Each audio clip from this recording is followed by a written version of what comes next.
morning. I got pretty much everything fueled up. I ran out of fuel though on the tractor for the grain cart, and we need to have it all topped up because we're moving to my dad's fields, so we want to make sure everything leaves our fields full and then we start using his fuel.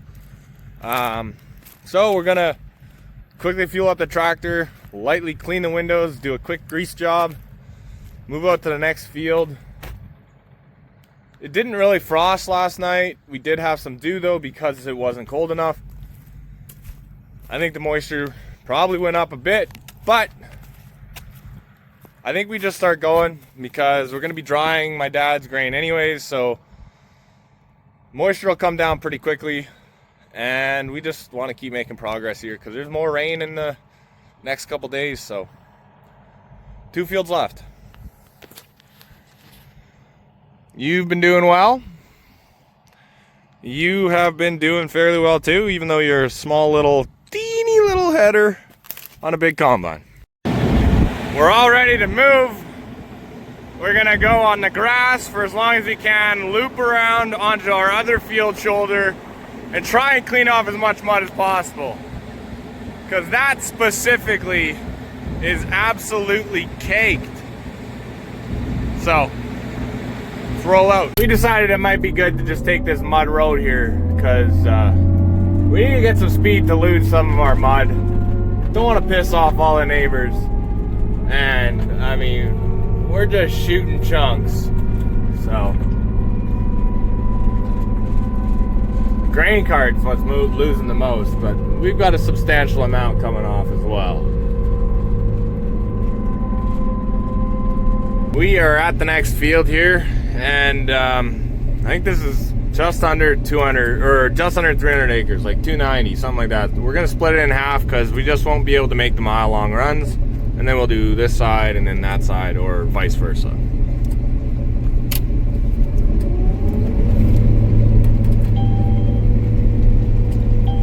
So let's go. Let's see how this stuff combines. Today we have wind and sun and no frost, which all helps towards getting an earlier start.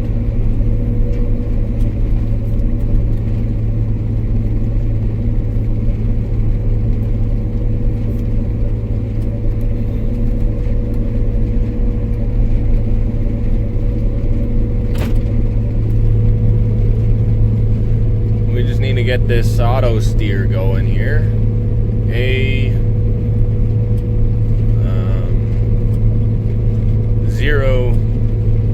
Zero degrees.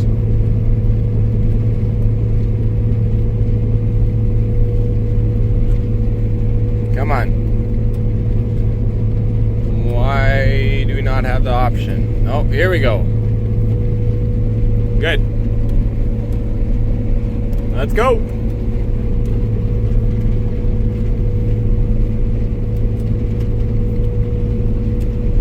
This is the nice thing about the panheader. Like, you just wouldn't be able to do this with a row crop. It really limits you. The panheader, you can go anywhere and everywhere, and it don't matter.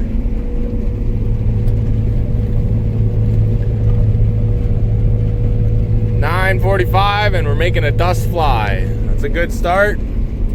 Let's hope we can get a lot of acres done today. So we definitely are on the earlier side for a start today, but we want to have a big day, get a lot done, and I went out there and I felt the seeds, and I would guess moisture is like 13%, somewhere around there, which is actually quite good. Nowhere out of the ordinary for what we would do. You can tell though that the stalk and head and everything is just tough because this field wasn't sprayed, so it's dried down naturally, so it's not as far along as mine and my brother's fields. And we're using power, and it's interesting how power gets used in different crops. Like, if you're at 100% engine load in wheat, I love to live at the 95 to 100% engine load. I want to get this thing cooking. Like, let's use that power. But in sunflowers, especially when they're a bit softer and green still, like, you start using 40, 50, 60% engine load, and you can really tell that the machine is working because it's not a bunch of little fine material. It's less, but a ton of just big, long, stringy stuff. And the power gets used differently. It's very interesting to see. But really, honestly, really been enjoying the Sunnybrook, especially for sunflowers. I think sunflowers probably are best crop for utilizing every aspect of it, between the heavier cylinder, the impeller, and the multi-crop concave. We're kind of taking advantage of all of it, and I'm really happy with it. So we finished our break in the middle. Dad's doing headlands on this side, and I'm cutting open, and we're gonna start chipping off this west side. If we're to get everything done in the next 2 days, we need to do 230 acres today and 230 acres tomorrow, which would be a farm record for sunflowers, which we previously set the record this year at doing, like, I think we did 180 or 200 acres in one day. So I think it's doable. I think it's big and it's asking a lot, but it's doable. Things have definitely come a long way, but there's still, like, the green stalks, there's definitely still out here. So yeah, we're cruising along. And it's interesting. So you see there's a split here. We didn't want to seed this because it would have been 2 rows putting in, and then we would have overlapped on a bunch, and it's a waste of seed. Makes a mess, and the row crop can't go in it. And because of that, the population in this area is lower, so the sunflower heads are way bigger. And that's something you do with sunflowers, is you mess with the population, because you want to have not a massive head, because your sunflower is going to fall over more. But if you have a ton of plants and really small heads, then you're putting a ton of material through the combine. So it's a fine line. I think I'll have to double check the numbers. I want to say we're right around like 27,000 plants per acre, but I'll double check that for you guys. But it's interesting how population changes the whole field. It's a nice day. We're chipping away. Good wind out here. I'm sure things will dry up here, and we will not even have to dry this whole field, which would be awesome.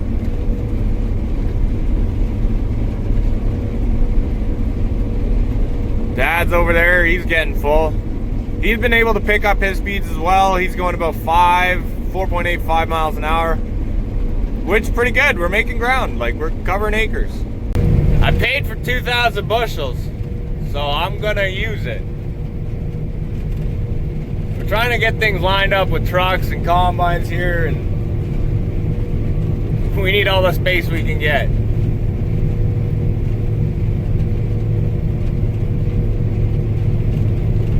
This will at least buy me another pass. And we're almost at the end of this one, so it worked out well.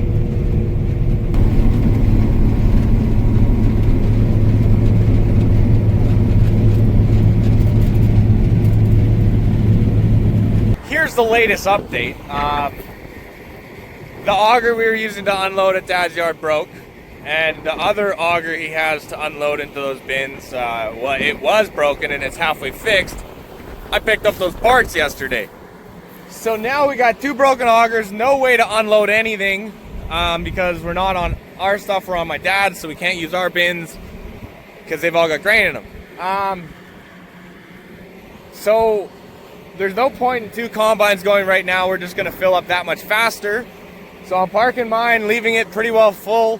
And I'm gonna head into the yard, and between the 2 augers, I think there's a chance we make one work, and get things going here in a couple hours. Let's go see what they say. I'm hearing gearbox, but it sounds pretty confident that's a gearbox, which would be not great, but we got gearboxes in another one. So this is the 1370 that we have the flighting pulled out of, and over there, right there, 1385. And they blew that gearbox, so this one looks the same. I say we just take it out and use it, just like that. The gearbox. Yeah.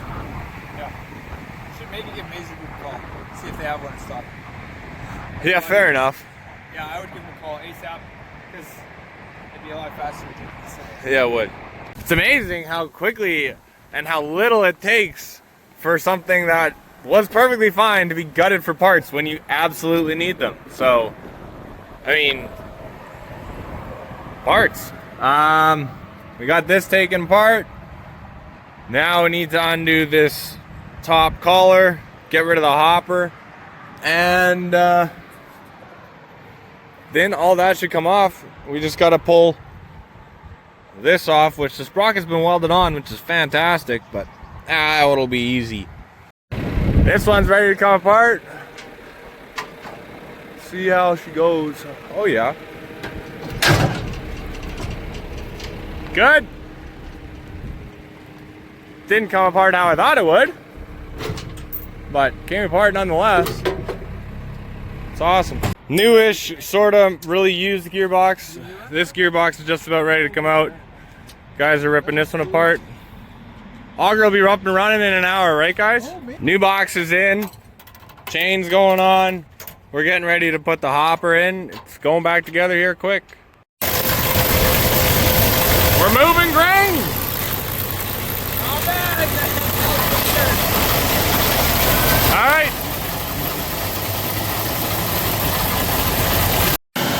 Back up and running. I'm gonna head back out to the field to my combine. All right, back to her.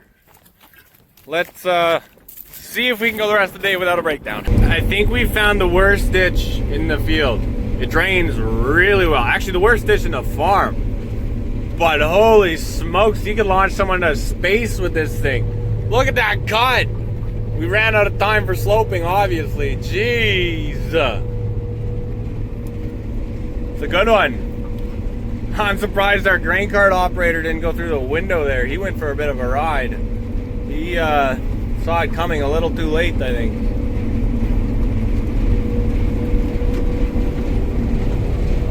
Gonna be one of those days, I guess.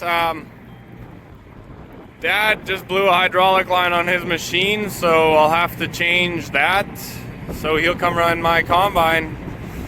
Oh, pretty much everything that's gonna happen is gonna happen, I guess. Anything that can happen is gonna happen? Yeah, that's more like it.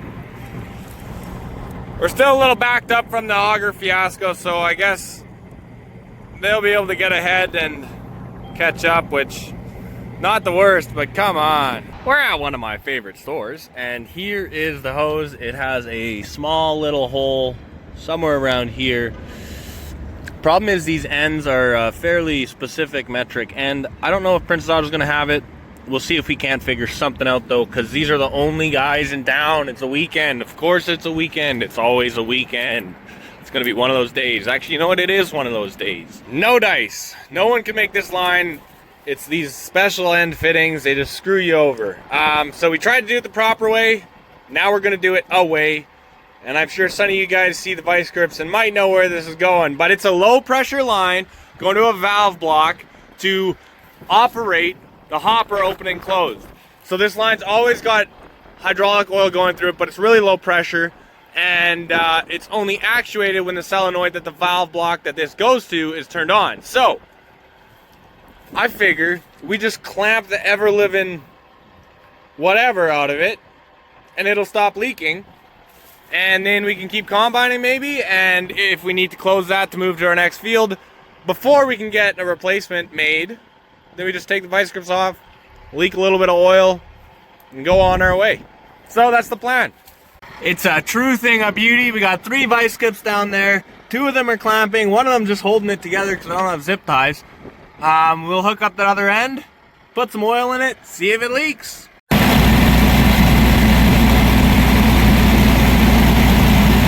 I just got back to my combine. Climbing up in the ladder, I smelled smoke, so we're gonna take a look, see if we can find anything. There's definitely something burning.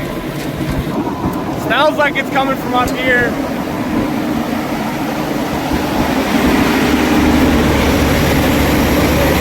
Oh yeah. There's a little bit right there.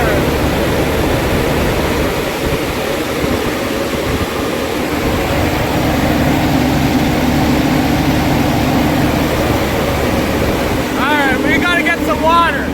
Always gotta have your nose open smelling. you get a whiff and you just know something's happening. It's not super bad yet. I'm glad I saw it now because it would get bad quick. Andrew's getting the water truck set up. We'll just give this thing a good rinse. Try and make any dust wet and get back at it. As long as I stay off the exhaust manifolds. Yeah. Yeah, I'll give you the key. Now we're just gonna wash it down and make sure all the dust is wet. And yeah, head back at it.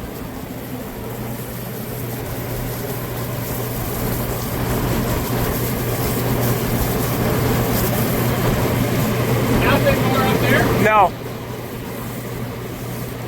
Considering that we're halfway through sunflowers and then this is the first time that we've had a combine smoking and smoldering, honestly we're doing pretty well. And it is such a relief knowing that we have that water tank truck pump set up in the field right here. Because, you know, previously, geez, I can't talk. It's been a day, guys. Previously, we would have 10 liters of water in each piece of equipment and hope that's enough. And usually it is, but it's just nice having 1,000 liters. You can just spray and rinse everything and kind of reset the clock on the dust. And if you catch it early enough, like I'm sure I caught that really quick. Like Dad hadn't smelled anything. It's just because we were switching combines and I just got a whiff of it. If that was left, that 100% would have burnt down the combine because it's right there by the engine. There's dirt, debris, spilled oil, all these types of things around there, and it smolders. And with that fan blowing, like the engine fan, it just blows it around everywhere. And we've had combines at night, by the time you smell them from inside the cab, you open up the shield, and because it just smolders and spreads. It's like the whole inside is just glowing and with like spider webs of embers, and if it catches a pile, then it's gone. So I mean, hey, the pump setup worked nice. Just all in all, super happy with it, and huge peace of mind in the field, because that happens every year. It's not if, it's when, and I'm just surprised it's taken so long. There are certain varieties that like to light up and smoke earlier and easier, so maybe because this is Dad's field and he used a different variety than us, it's got maybe some finer or oilier dust. I don't know. But yeah, when you smell it, you know. You always know that smell is 100% combine burning.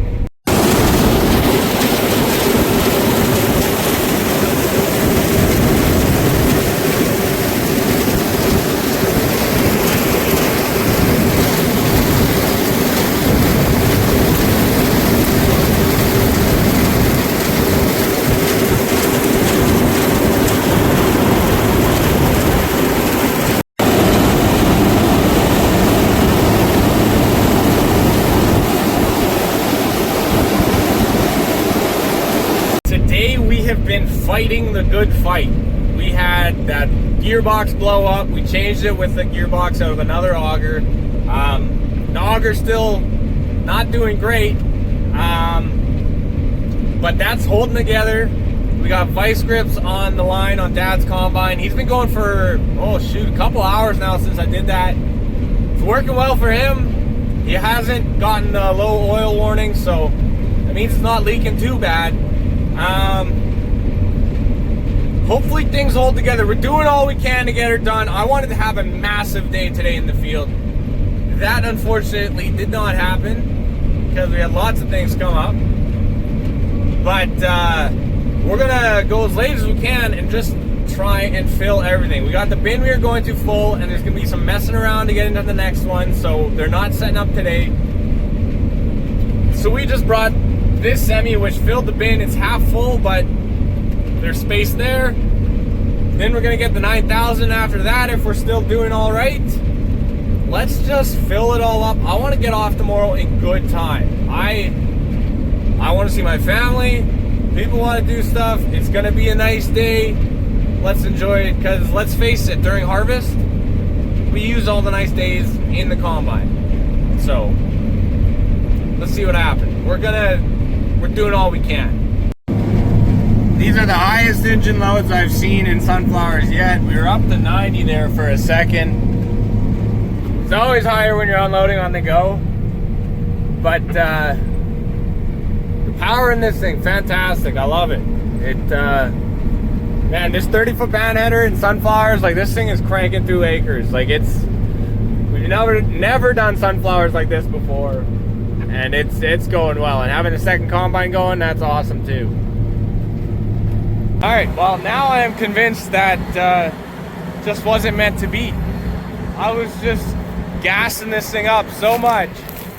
And the third link for the feeder house that adjusts your pitch, it had a crack in it. You can see the rust, and it snapped completely, I guess. And as soon as my points hit the dirt from it falling forward, I came to a halt. So I wouldn't be surprised if the header's totaled. That was wild. We're just gonna focus on the combine, see if we can get the combine working, and if it's not all broken, because the feeder house definitely looks a little funky. And then we'll see about finding a header tomorrow or something, from a neighbor maybe. It doesn't look great. There's the piece that snapped. We'll see what happens here. Alright, well they definitely look bad. But the hydraulics are still moving it side to side, which that's fantastic. We're gonna go out there and see if it all looks square. We just put so much pressure on this front plate. I wouldn't be surprised if something got a little screwy. So we'll take a look at that. Then we'll pull out that third link on the top for our adjustment. I guess I'll weld it. But holy smokes, that's scary. Happens quick. I want to weld it because it'll be quick and I know it'll be good, but like, what if it doesn't hold? That would suck double time. I'm already trying to come up with solutions to our issues. I think it looked worse when the header was on it, because the header's a little screwed up. But everything here looks fairly decent, and I think if we just repair that top link, then the combine should be fine.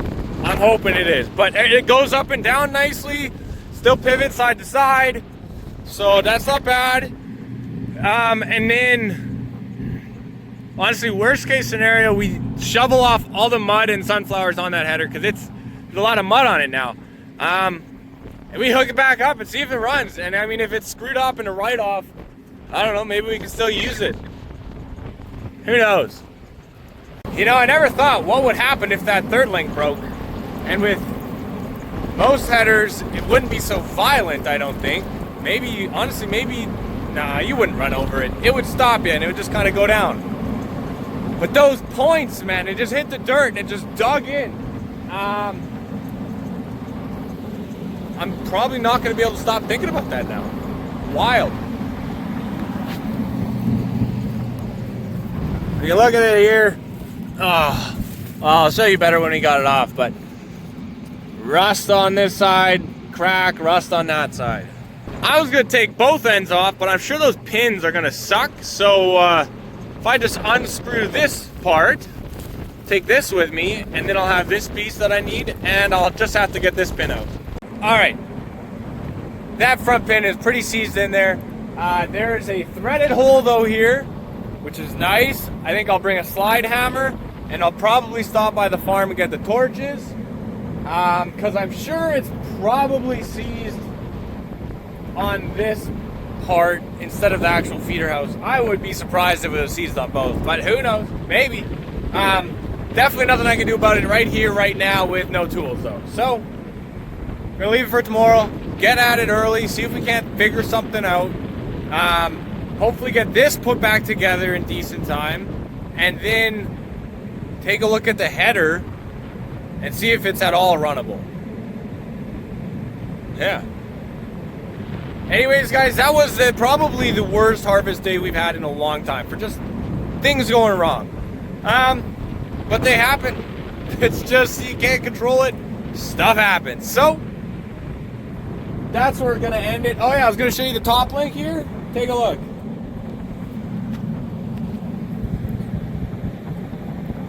There's rust on this side, and on this corner behind all this dirt and mud, there's some rust. So it's kind of just holding in the middle here. And I guess it just decided to let go, which that's fantastic. Anyways, we'll get harvest finished up eventually, you know, sooner or later. So that's where we're going to end it. We'll see you tomorrow, and hopefully it's a short one. Well, Dad is the last man standing. He's out there with the grain cart by itself, and he's just going to chip away. Good luck, sir. It's been a day. I was thinking about this as I walked to the truck. It can always get worse, you know? And I'll admit, I ripped the grain cart off of the air seeder in the night. I thought it was the end of the world. Next day, we got it going again, so it could be not as bad as I think. When you're in the moment, it always looks terrible and you think everything's screwed up. So we'll see, but it could always get worse. The first three things happened, it's like, oh, it was a pretty bad day. But it could always get worse, and it did. But hey, it could always get worse. The combine could have broke down, something could have, like, grand scheme of things, it's not the end of the world.